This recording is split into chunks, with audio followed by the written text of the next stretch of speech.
Hey, Hey. hey. Welcome back to page 3. I'm Ellie. And I'm Sydney.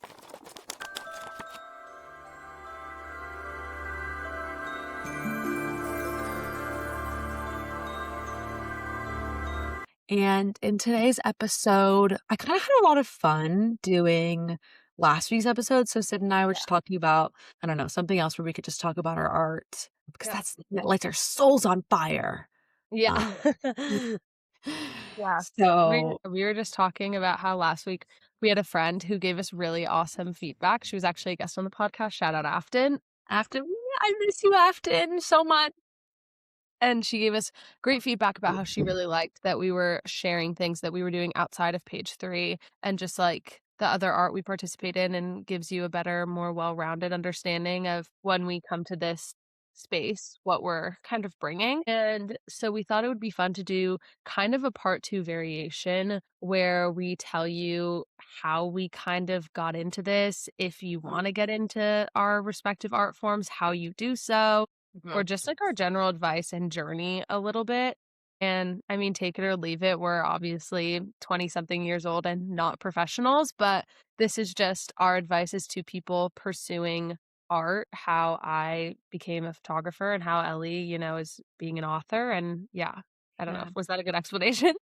Explanation. You're gonna go first, right? You're gonna tell us about how to get Yeah. into the things. So I briefly talked about this last week that I started photography in high school. I used to take photos a lot in general. My parents would and me would go on pretty like elaborate trips growing up. My parents really like valued travel over anything else. So for holidays and stuff like that, instead of gifts, we would go on big trips. And I would always just take my dad's like really, really old crappy camera, like point and shoot camera, and just take pictures of everything. In high school, you have to pick an elective and you can take ceramics, you can take photography, and then you can take something else. I can't remember, but I think it was like drawing and painting and whatever. So I chose photo and I stuck with it all my years of high school.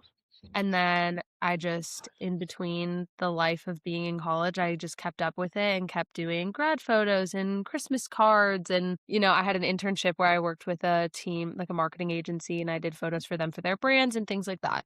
And so that's kind of my backstory. Now I primarily do music photography, live music photography, and like when I'm in college grad photos and stuff, because that's a big market. That's kind of how I sustain being a freelancer doing music stuff is being paid to do grad photos. That is. So I will give you my like 2, 3 pieces of big advice. And one is if you don't think you can do it, they won't think you can do it either. So like the first band I ever worked with, I'd never shot live music. I saw them open for somebody in concert and I cold emailed them and was like, "Hey, I've been photographing for X amount of years. I really want to get into music photography. I know you guys are, working on marketing yourselves." They were a pretty small band, so that's like ties into this piece of advice is to start small, like shoot anything and everything you possibly can. The local bands that are at your bars, the local bands that are at your college venues that are in your hometown, they had at the time like I don't know, like 2, 3,000 followers. They were self-producing and whatnot. And so I cold emailed them and I was like, I've been doing it for X amount of years. I really want to get into this. I know you guys are trying to grow, your music. If you're ever playing a small show or just like want to shoot album cover stuff, like please hit me up. I would love to work with you. And they were like, yeah, we have these shows. You're welcome to any of them. Let us know. And obviously I pitched myself for free because I have never done this before, but I didn't say like I wouldn't say that I like felt super confident. Like it's not like I was like I totally know how to edit live music photography. I totally know what I'm doing and these Mm. photos are going to be awesome. I literally was just like I want to. I'm doing it for free, so if it sucks, they never have to talk to me again. They didn't lose anything. It's nobody's loss. But you get a lot of weird imposter syndrome when you start working with artists because you're like, "Oh my god, they're so big and they have all these people working on their team," and you're interacting with managers and people that have really worked their way up to like get these positions next to these artists. So it's really easy to be like, "Oh my god, they're going to hate these pictures," or there's this major photographer that's working for a huge artist and doing Taylor Swift and she's, working a festival and it's really easy to be like, "Oh my god, I can't do that. Why am I even pitching myself?" I would say for every email I send and get a yes for, I get 7 to 12 no's. And that's like the reality of it. And that is, I would say, the reality of freelance unless you're touring in general. And you have to be confident in yourself because you get those rejections and it's really easy to be like, okay, I'm never sending an email again. I'm never doing this again. And you just can't do that because if you don't believe in yourself, they're not going to hire you. They're going to hire somebody who comes in with a fire email saying, I really want to do this. This is my services. Here is my portfolio. And this ties into my second piece of advice, which is build a portfolio in literally any possible way you can. Like, it doesn't have to be like you only showcase your top 3 biggest works. Like, build a portfolio, let's just say roughly 20 of your best work. And to build that, you can do anything from shooting for free at bars. That's my other like thing is like shoot for free. Genuinely shoot for free. Free work gets your name out there. You become somebody really easy to work with. And then eventually when you email, instead of saying, I would love to photograph for you, you could say, are you looking to hire anybody for this show? And then you just kind of switch up your language in those templates. But yeah, build a portfolio. You also don't have to have crazy expensive gear to build a portfolio. Like, I recently upgraded my gear after last graduation season. However, prior to that, I did not have anything crazy. I had the same camera that I got in 8th grade, like, and I did most of my work all of college on my camera I got in 8th grade. It's not about the gear at all. Like, it really isn't. It's really just like about your drive, your editing. I would spend significantly more time in Lightroom than I would browsing cameras. And you can build a portfolio without being hired. And I don't know, like, I know that this is totally legal and you can get away with this. I don't know how conventional this is, but it's just my advice is most venues do not allow cameras that have detachable lenses. So that is a DSLR, a mirrorless, a typical camera that a big time, like professional person is using, right? However, you can take really good pictures on your Canon G7X, your PowerShot, the little mini digital cameras you're taking to the bar. And those are fully allowed in venues because their lens doesn't extend far enough and it's not detachable. So if you are going, you have really good seats at a show for an artist you really like, bring that camera, take pictures during the show. Even if they're not as good quality as it would be on a different camera, you can fix that in Lightroom, in Photoshop, in editing, and you can add those pictures to your portfolio totally fine. Like, there are plenty of really awesome photographers that if you scroll through their feed, if you scroll through their portfolio, you'll see in the caption things like shot as a fan from the crowd on a point and shoot. And they'll write that in the caption because you can get great work doing that. So if you want to build your portfolio and you don't have, bands in your local area that you can reach out to or artists or things that you can shoot for free, just if odds are you're already going to the shows that you would want to shoot anyway. And literally you just can. And once you build a portfolio, then the third and final step, I would say, is reaching out to a publication. And the benefit of a publication is that they can help you get credentials. A lot of artists will allow photo passes and media passes, but only for press or accredited sources, essentially. So you as a freelancer might not be able to get it, but you as a freelancer for a magazine might be able to get it. So basically, the way the publications work is you can look them up. They're all over Instagram. The publication I work for is called Disaster Magazine. There's a ton of other ones. One of the ones that I really like is Post Concert Depression. They have a great publication. There's a ton of them though. It's crazy. Yeah, but there's a ton of them and they all have somewhere between 1,000 followers, 10,000 followers. They don't have to be huge. They will post on their Instagram feed or their story if they're hiring for contributors. And that is what you want to be. You would like to be a contributor. If you would like to be a contributor, usually they will say, email us at X, whatever. And the way that I got my publication is I sent them an email, which I will pull up if anybody's curious, if you just want some inspiration. But I sent them this email and I said, hi, my name is Sydney Merchant. I am a Madison, Wisconsin. That's where I live right now. Based concert photographer with a little over 3 years of live music experience. And I run my own photography business, which I have since 2017. I have experience in writing in a music blog called Hopelessly Yellow for my school newspaper. And my biggest passions are photography and music. So combining those is a career. I've been searching for a publication and have been following Disaster Magazine for a while now, and I saw the opening that you posted on your Instagram. Hire. If I could go back in time, I would tell myself you did not need to say that much. You could literally just pitch yourself, but I really wanted to resume it up, But that's the thing is you just pitch yourself. So these publications will post this thing, send your email. Literally send your email saying, this is what I do. This is why I care about what I'm doing. here's my Instagram, here's my portfolio, whatever. I would love to work with you guys. I would love to be whatever. A lot of publications are not always looking for photographers, but if you would like to be one and they have a writing position open to do a writing blog, realistically, they will say, X person on our team shot this concert and we would like to write up about this album or this concert or whatever. And could you write about this album for us? You write about it. You build a repertoire with them. Eventually, they're going to need another photo contributor. So, whatever way in which you can get an in with a publication is going to help you in the long run. I got very lucky and they were happening to look for a photo and a writer contributor. I have not written for them, but I have shot for them. And so, yeah, that is another way to get good credentials. Most of the time, though, I have had success with just my straight up cold email. I have a template I follow that I send to artist managers. You can literally Google artist manager emails. Not all of them are accurate. Not all of them are legit. And most of the time you won't get a response. But if you really want to find somebody, you really can. And it's public information. You can look up, I always look up like artist name press contact and it'll say their contact. So for example, this is a template I sent this week. Hello and happy whatever day it is. My name is Sydney and I'm a photographer with X amount of years of experience, including X amount shooting live music. I'm a big fan of blank artists and all they are doing for the industry. I would love the opportunity to photograph them at X show in X location on X date. Here's my portfolio, link attached. Here's my Instagram. If you're open to it, I'd be excited to shoot and share my results with your team. Best, whatever.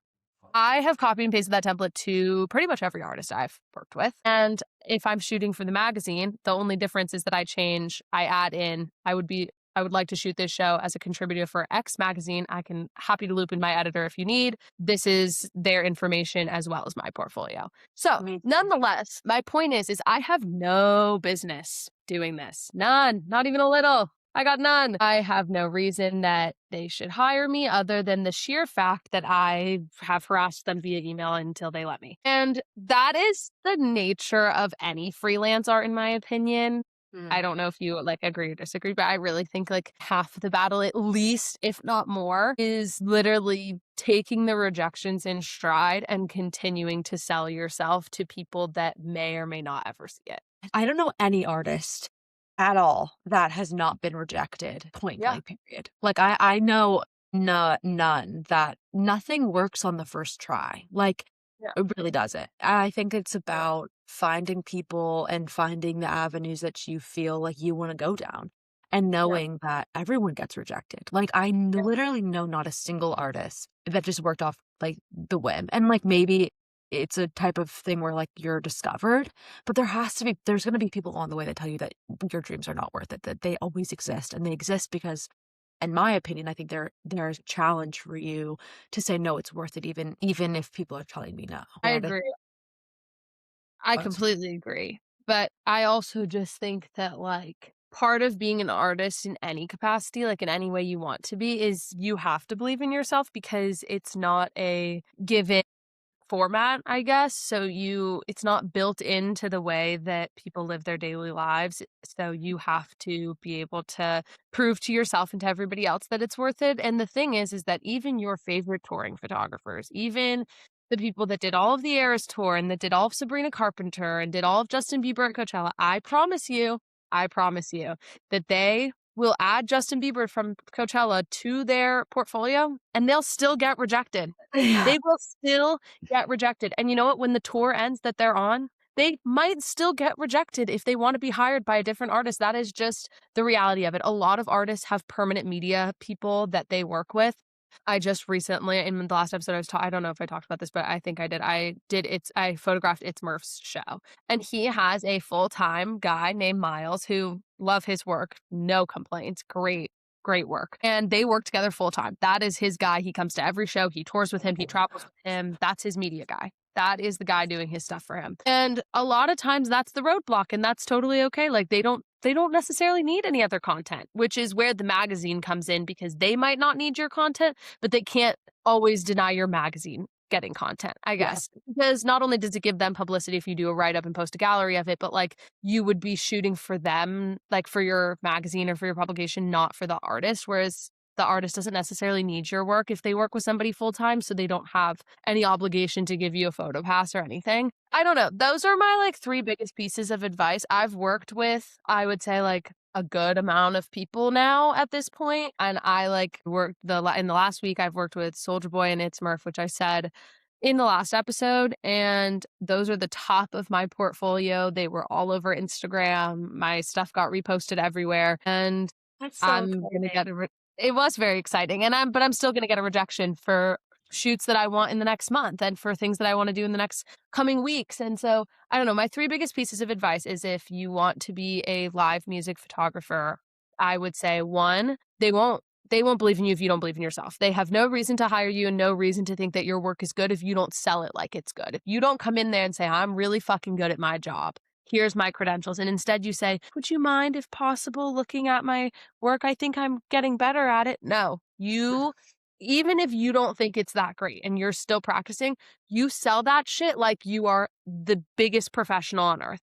That's the coffee, baby. Secondly, build your portfolio by any means necessary. You have to have proof. You have to be able to put your money where your mouth is. So go to the local bars, take your mini camera into literally any concert. It doesn't have to be somebody with followers. It doesn't have to be literally anybody. Like it can be a up and coming artist, a friend of yours who is writing music on the side. Like anything counts because it's all music. It does not matter because Mhm. like I said, the person that shot Justin Bieber, not necessarily going to get a gig with somebody larger or smaller. Like it's just Yeah. not the way it works. And I will say, people in the industry and a lot of the people I've worked with, what I've learned is nobody cares how big the artist you worked with previously is. They don't care if you've worked with somebody significantly larger than them or significantly smaller than them. They care about the value in your work, how hard you're willing to work to get them, and what you're willing to deliver to them. Are you willing to go home that night after the show and edit till 4 in the morning so the first photos they see in their inbox in the morning are yours?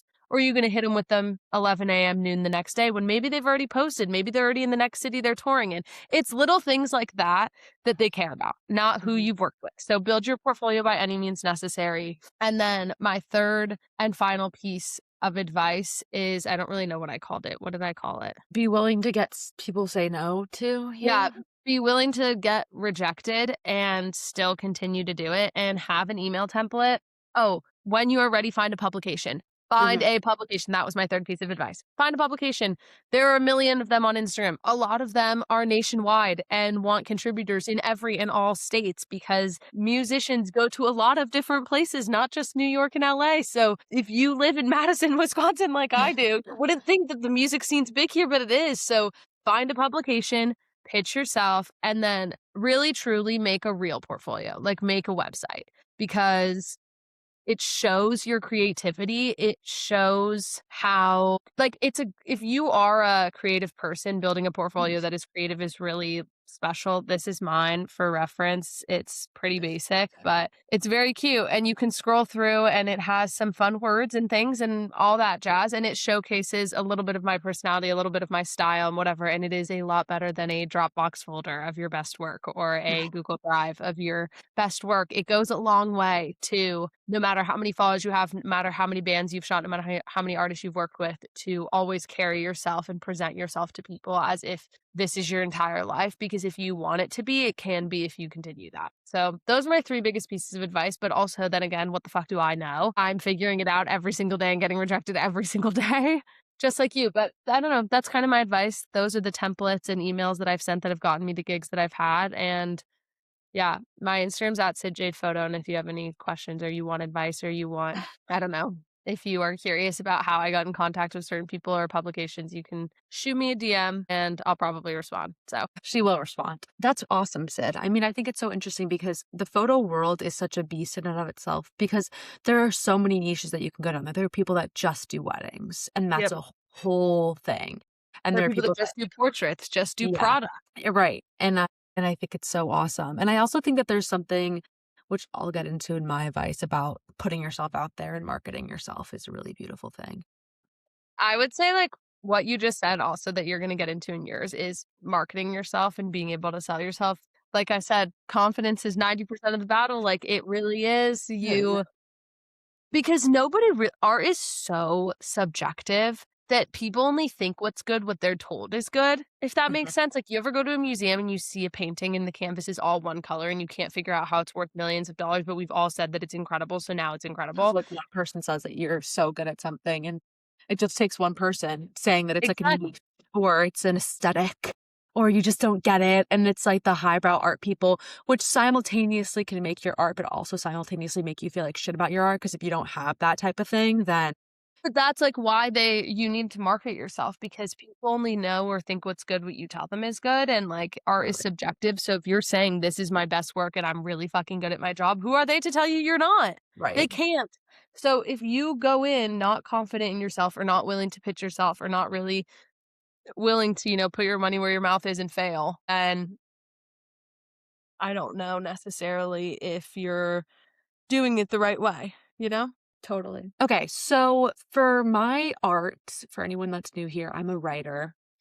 And I'm a novelist specifically. So if you're like a writer for a magazine, you want to be a writer for a magazine, you want to write for Vogue, you want to write short stories and have your short story in the New Yorker, all of the absolute power to you. I have advice for that, except that's advice that's been given to me through my education and not advice that I'm actively living out, if that makes sense. So I'm gonna give also three pieces of advice that I've gotten over the years from different people.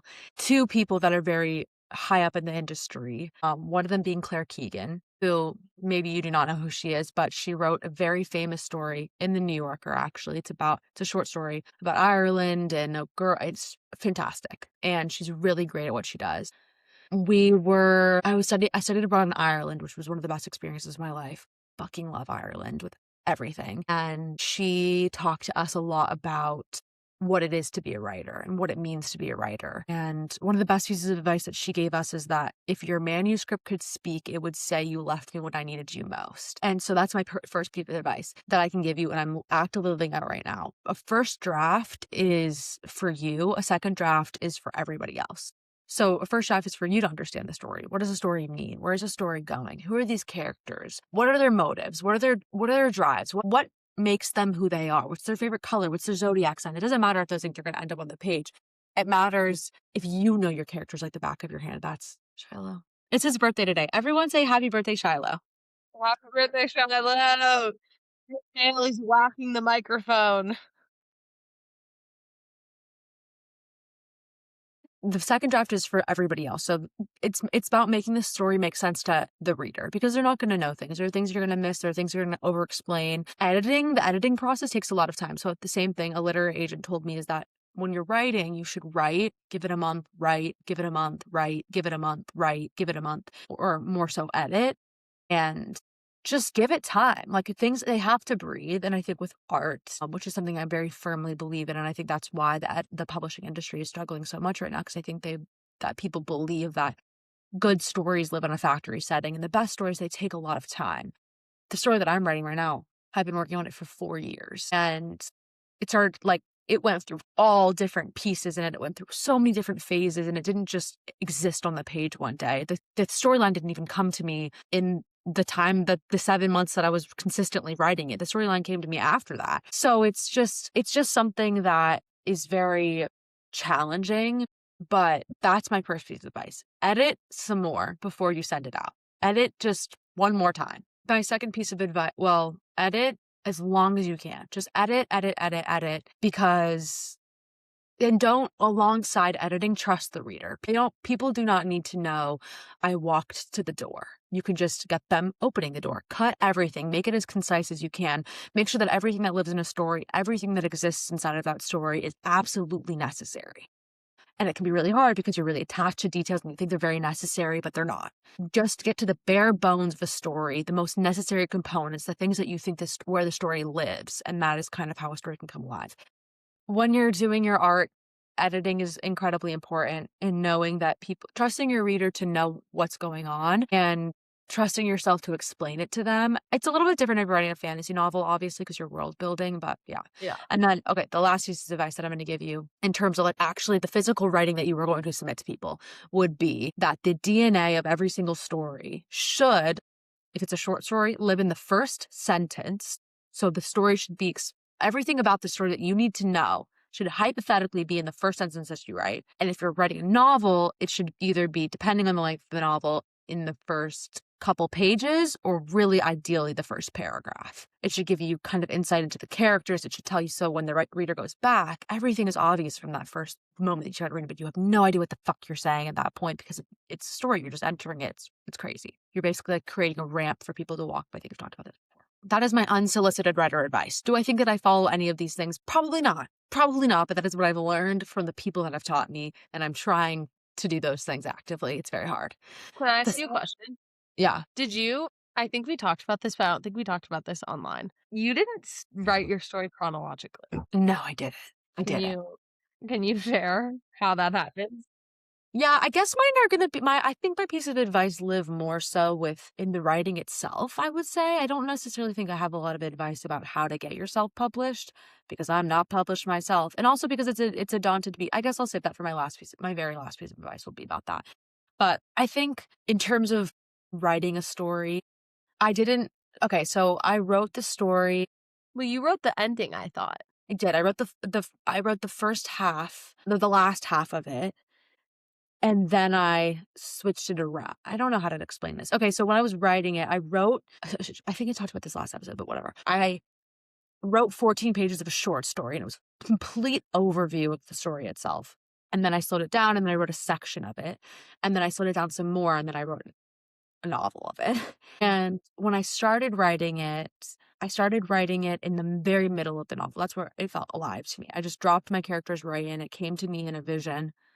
The visions, they come to you. I don't even know how to give advice on how to write a novel. It really just comes to you. The story just comes to you. It could be the most painful thing that happens to you. It could be something that inspires you. You could see somebody. My professor once saw two naked people fighting once, and he was like, I'm gonna write a story about that. And he did. And it got published. You know, like people take inspiration from everything. Just what inspires you, what is something you feel you can write, just follow it. Follow the thread, follow the character, let it speak to you. And I think the best type of writing that you can do is listening to the characters themselves and not listening.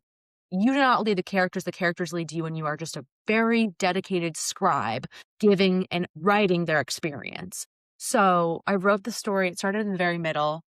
And then it shifted because I realized that wasn't the beginning of the story. The story needed to be told way in the beginning. So I started writing it very middle. It was like exactly 50% mark in terms of how I have the story broken up.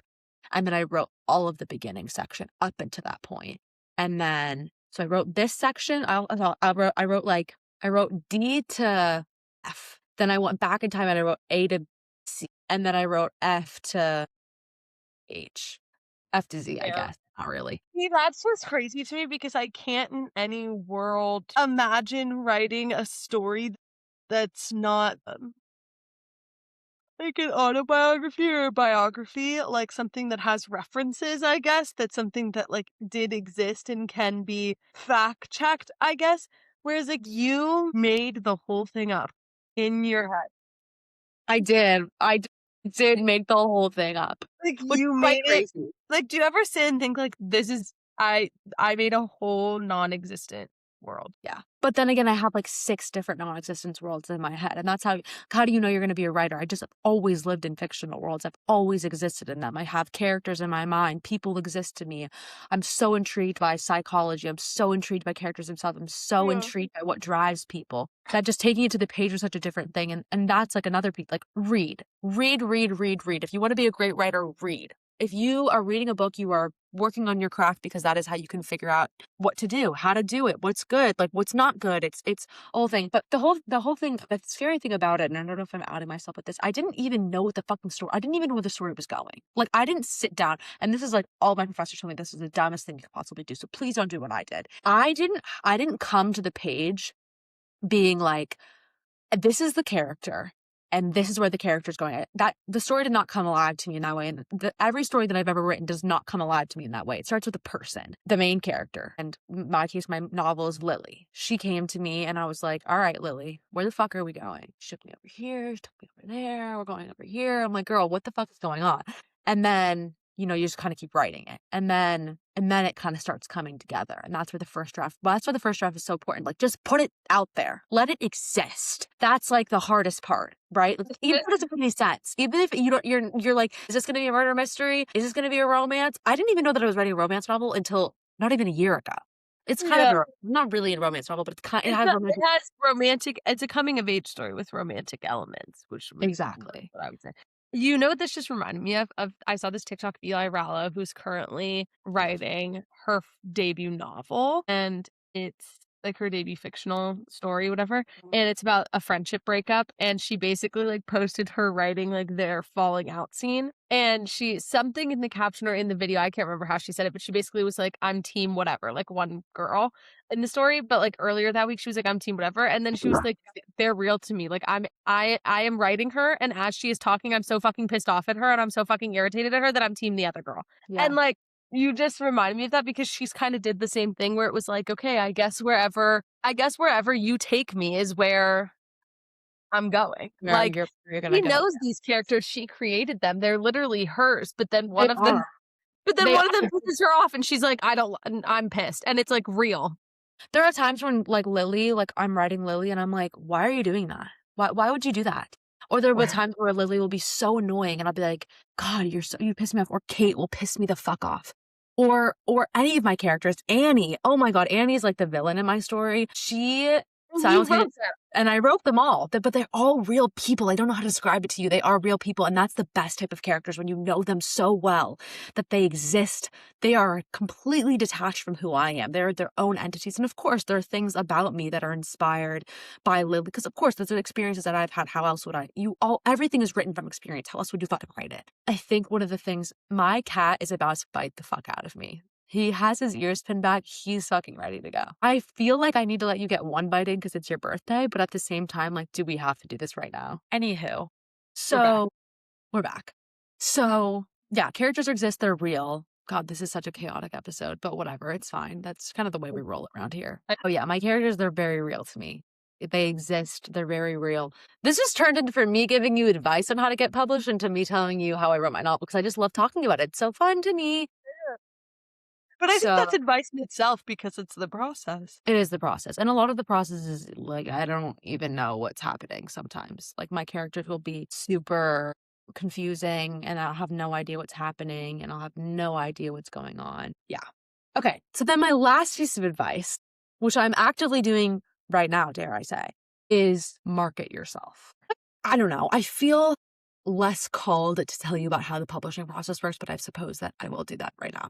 The publishing process is very different than it was many, many years ago. The publishing process is a lot of it being up to you, of course, which always existed, but the frequency and the scale at which people are now publishing novels is very different. I think in 2025, somewhere around like 20 million, it was either 2 million or 20 million books were published. Either way, that is a massive number. And there are so many books being put out there, and it's very easy to put a book out there. You can self-publish, you can hybrid publish, you can regular publish, you can hire a company to publish it for you. I would really highly, please don't pay anybody to publish your book. You should not be paying anybody. Hybrid publishing exists, and you do pay people to help you alongside the publishing process, but it should be more so about the marketing of your novel more than the actual publishing of it, because that should not be, they should be paying you because it's your work. You shouldn't be paying anybody. That's a big red flag too. If anybody comes to you and like, we want to publish your novel, you just have to pay us $4,000.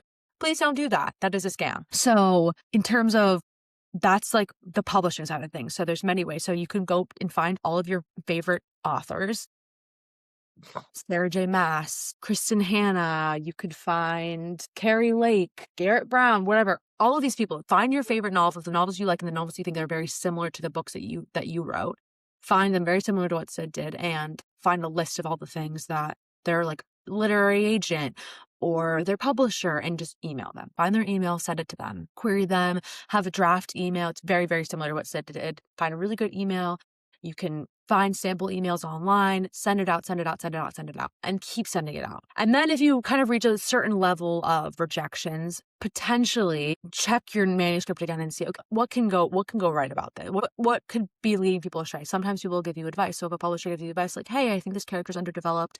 If you develop it more, I'd be willing to publish this, la la la, whatever. They'll give you advice. And you kind of just follow that rabbit hole and just know that you're going to get rejected. It's going to happen. So many people got rejected. Stephen King got rejected. J.K. Rowling got rejected. Stephanie Meyer got rejected, which makes a lot of sense because the writing in Twilight fucking sucks. And yet it's fucking amazing at the same time. There's a book out there. If there's a story that you want to read and you wrote it, then there's somebody else that wants to read it too. You just have to trust in that. But the biggest aspect of what the publishing world looks like now, and the biggest way to get your book sold, is that a lot of publishing companies will not spend their money on publishing or marketing you. They're going to spend their money publishing Stephen King. They're going to be spending their marketing money knowing that they're going to get that money back because they have these big time artists that they work with and that have contracts with them, and it works like that. So your book, smaller book, or it's your debut novel, that they're not going to spend as much time marketing it. So it's up to you to market it. And the month before your novel comes out and the month after your novel comes out, that's the prime time to market your novel. Well, quotes, make TikToks, do your own fucking marketing, make a whole post, get people to follow you, follow people, go on podcasts, come on our podcast, have us read your arc. I would love to have us market it for you. Do whatever We're you want currently to in do. the process of doing that for an author right now, is We reading her are. art. I'm so excited. It's all I want to do is read and write. That's what I want to spend my life doing. That's what I get to spend my life doing right now. And I'm so lucky to be able to do that. And I think that a lot of people don't realize how necessary it is to market yourself, which I know is so hard. Yeah, I know it is so fucking hard. And I know It it sucks, and it's sucks. the worst thing to hear. It's the worst thing to hear. It's the worst thing to hear. I'm so sorry. That is the reality we live under. And I have dreams that maybe one day you won't have to do that for yourself, and we're going to try to help you for a secret, maybe in maybe a little bit of time. We're trying to work on that. Oh, but it's really hard to market yourself. And I know how fucking hard it is, but you just got to send it out there. And if it's cringy and it sucks, at least you fucking tried. And at least it exists. And if you don't want to speak, let your art speak for itself. Let your art do the talking. That's really the moneymaker, right? That's really the thing that you care about. Talk about the quotes, what inspired you, the cover art, get people to marketing in and of itself is a huge beast, I know. And if you're going to pay anybody to do that for you, pay a marketer because they know what the fuck they're doing. I was gonna say, like, if you're going to pay a singular person in any art form, my art, your art, anybody's, if you are gonna pay anybody to help you Anybody. with your art, let it be a publicist or a marketing firm. Those are the only two things you should be paying for. There are so many tools available to you and things that you can do where you don't have to pay outrageous amounts of money to get somebody to do it. And please, it's a scam. Like, people are trying to scam you and you can do it yourself. You can line edit. You can print out your manuscript and find every single thing and red light it and read it and break it down. Have people read it. Have your friends read your shit. Have your mom read it. Have whatever. To get the art to where it needs to be in order for it to be ready, that is not something I really do think that you should be paying somebody for. I really think there's a lot of tools out there that exist that can help you. YouTube videos. Watch a YouTube video on how to edit. Don't get somebody to edit for you. When you're like trying to build a portfolio, like, you can build it on the free version of Canva. Like, I started mine not like doing a free version that like through a website builder. I used to do mine on Weebly and I did it for free. Now I pay so that I can own my domain name, and I've been doing it for a long time, so I feel though that it's worth it for me. But for reference, I pay $15 a month to have this website and have it say sidjadephoto.com. If you hire an agency or a company that designs websites, that's a thing. Like, you can hire somebody to build your website for you. I promise you, it is going to be $15 a month for domain name plus a lot of money for their services. And you will still have to pay for the domain name to own it. And So you no still matter have to what, market it. It doesn't matter. exactly. What does it matter if your website looks good if nobody's going to look at it anyways? And your Exactly. art doesn't need all of this extra shit. Your writing doesn't need all of this extra shit. Like, I made a little image that goes at the top of my novel, that goes on top of every single chapter. That was not necessary, but I made it free on Canva and that was fun. And it was a fun aspect of it. Allow those things to be an aid of your art and to help the art like come alive to you more. Like, I made the cover of, like, I showed everybody last year, the cover that was like, I did that because I wanted the novel to speak to me. I didn't do that because I thought that that was gonna get published, because I know damn well it's not. It's about what if you're gonna pay for anything, pay for the marketing. That is the most important thing that you can do, because anything, fucking Jellycat. How the fuck do you think Jellycat did so well? It's a fucking stuffed animal with legs on it. It's stupid, but they marketed it really well. And now I Yeah. have 6 different of them. Anything ever can sound like a great idea if you have a really great marketing team behind you. Please believe that. Yeah. There are so many novels that I have read that have had so much money and marketing behind them, and I have read them and I was like, what the fuck is this? Because it's not, if you want your book to be read, that is one thing. If you want your book to be good, that is another. I cannot help you with if you want your book to be read right now. Maybe one day I will be able to, but I can tell you what it means to make good art that will last with somebody, and that will like what it takes to do that and to be an artist. And those are 2 very different things, and when they come together, it's beautiful, but they're not always congruent. That is all of the advice I have for you. If this Me is too. boring, if you made it to the end, we're Good grief. Are you okay? so yeah. Are you okay? We love you also. Thanks for hanging out with us always. We're always happy you're here. You have no idea. We're making our dreams come true by even watching this video. Now we're gonna get into the section which we love, Book of the Month, Book of the month time. which has kind of become like a little decompressor for me at the end of the video. It's kind of like in yoga when you're in Shavasana and you're I was like, just gonna say this is again. Shavasana. This is Shavasana time. It's just chill, all the things. Okay. Classic notes. Also, next week we're announcing our book Our of the next Book of the month, Month. and get really excited because not only are we announcing it, but me and Ellie will be announcing it in the same place together I'm next so week. excited. I'm so excited. Yay! Cat About Town. We read sections 37 through 49. 30. 37 through 48. Yes. The last thing that happened is that Maddie said at the very end of the chapter that everyone wasn't telling the truth about something. Now, once again, still have no idea who the fucking killer is. Okay. I've not I finished this don't book. either, and I'm No so idea. surprised. We have less than 10 chapters, or less than how many do we have left? We have like I have an hour and 30 minutes left in my audiobook. I have no yeah, idea. we have like 10 chapters left, and I still have no idea. Not a single clue in the whole world. So I kind of realized, though, in this section, after however many sections we've read, that everything actually is very necessary. Every I detail, agree. everything she talks to, I kind of am realizing, okay, I was shitting on her really bad, but now all these characters are kind of coming back into play, and now all of them are kind of up on the questioning board, which I think is an interesting thing. Also, her grandpa, I'm hating her grandpa. I hate to say that, but I'm not loving him right now. He's very suspicious to me.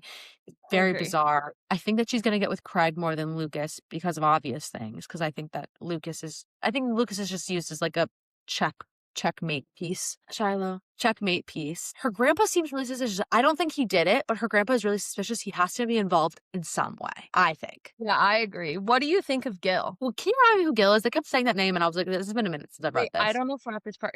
Do we find out that Margaret's dating Gil, the town, like That's who Gil is. Yes. we find Yeah. that out in the section? Yes. This is the part that got me, was finding out that Margaret, Frank's ex-wife, is now dating Gil, the guy that Frank was gonna run against for like, I don't know if mayor's the right word, but like town council, something like that. Yeah. They were gonna like run against each other. Yeah. I'm Which is still very unsure about. weird. But also at the end of the section, we also found out that she wasn't on the boat. She was on the Friday boat. She wasn't Yeah, on. that's the other thing. We found out that that was like a lie. She was on the island when Frank That would died. be also so predictable. And nothing about what I she's done. don't think it's her. I don't think it's her, but I don't think anything that she's done in the novel so far, like nothing that she's done actually actively on the page, her speaking with Maddie has been suspicious.